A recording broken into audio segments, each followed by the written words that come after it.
അശ്വതി നക്ഷത്രക്കാർക്ക് ആദിത്യൻ 12-ലും ജന്മരാശിയിലും ശനിയും രാഹുവും 12-ലും സഞ്ചരിക്കുന്നതിനാൽ യാത്രകളുടെ എണ്ണം കൂടും. എല്ലാ യാത്രകളും പൂർണ്ണ വിജയം ആയിരിക്കുമെന്ന് പറയാനാവില്ല. തീരുമാനങ്ങൾ സമചിത്തതയോടെ കൈക്കൊള്ളാൻ വിഷമിക്കും. പ്രവർത്തന സ്വാതന്ത്ര്യം കുറയാനിടയുണ്ട്. ബന്ധുക്കളുമായി രമ്യത കുറയാം. വലിയ തോതിൽ മുതൽ മുടക്കി നവസംരംഭങ്ങൾ ആരംഭിക്കുവാൻ ഈ സന്ദർഭം അനുകൂലമല്ല. നിലവിലെ സാഹചര്യങ്ങളോട് പൊരുത്തപ്പെടാനുള്ള മാനസിക പക്വത നേടുകയാണ് അഭിലഷണീയം. ക്ഷമയോടെയുള്ള പ്രവർത്തനങ്ങൾ ഗുണം ചെയ്യും. വ്യാഴം 2-ാം ഭാവത്തിലുള്ളതിനാൽ ധനവരവിന് വലിയ മാറ്റം വരില്ല. കടം വീട്ടാനും മരുന്നു വാങ്ങാനും പൈസ ചെലവാകുന്നതാണ്. ഭരണി നക്ഷത്രക്കാർക്ക് 12-ാം ഭാവത്തിലും ജന്മത്തിലും സൂര്യൻ സഞ്ചരിക്കുന്നതിനാൽ തൊഴിൽ സംതൃപ്തി കുറയാനുള്ള സ്ഥിതി കാണുന്നു.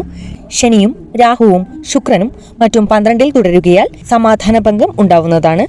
പ്രശ്നങ്ങൾക്ക് പോംവഴി തെളിയുകയുമില്ല. സാംക്രമിക രോഗങ്ങൾ ബാധിക്കാനിടയുണ്ട്. തെറ്റായ തീരുമാനങ്ങൾ കൈക്കൊള്ളാനുള്ള അജ്ഞാതമായ സമ്മർദ്ദം ഉണ്ടായേക്കാം. മാർക്കറ്റിംഗ് മേഖലയിലുള്ളവർക്ക് ബിസിനസ് ലഭിക്കാൻ ഒരുപാട് അലയേണ്ടി വരും. ചെലവിൽ നിയന്ത്രണം വേണം. ഉദ്യോഗസ്ഥർക്ക് ഇരിപ്പിടത്തിൽ സ്വസ്ഥമായിരിക്കാൻ സാധിച്ചേക്കില്ല. വീട് വിട്ടു നിൽക്കാൻ സാഹചര്യങ്ങൾ ഉദിക്കാം. ഉപരിപഠനത്തിന് സാധ്യത തെളിയുന്നതായിരിക്കും. നിക്ഷേപങ്ങളുടെ പലിശ, ഊഹക്കച്ചവടം ഇവയിലൂടെ വരുമാനം ഉണ്ടാവുന്നതാണ്. ഈ ചാനൽ സബ്സ്ക്രൈബ് ചെയ്യാത്തവരാണെങ്കിൽ സബ്സ്ക്രൈബ് ചെയ്യാൻ മറക്കരുത്.